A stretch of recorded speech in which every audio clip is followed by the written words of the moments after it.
Welcome!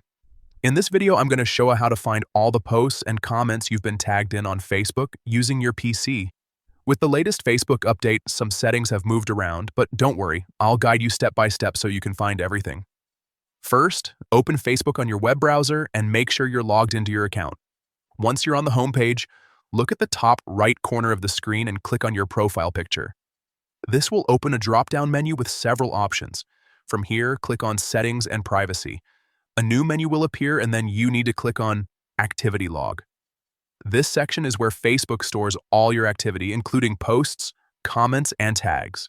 Once you're inside the activity log, look toward the left-hand side panel. You'll see a section called Your Facebook Activity. Click on it to expand more options. Now, select Posts. This will filter your activity related to posts. After that, click on Posts and Comments you're tagged in.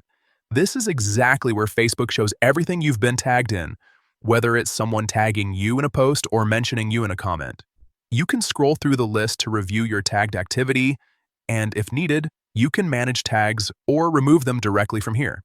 This makes it super easy to control your visibility and keep your profile clean, and that's it. That's how you can quickly find all tagged posts and comments on Facebook using the web version on your PC. If this helped you, don't forget to like the video and subscribe for more simple and updated tutorials.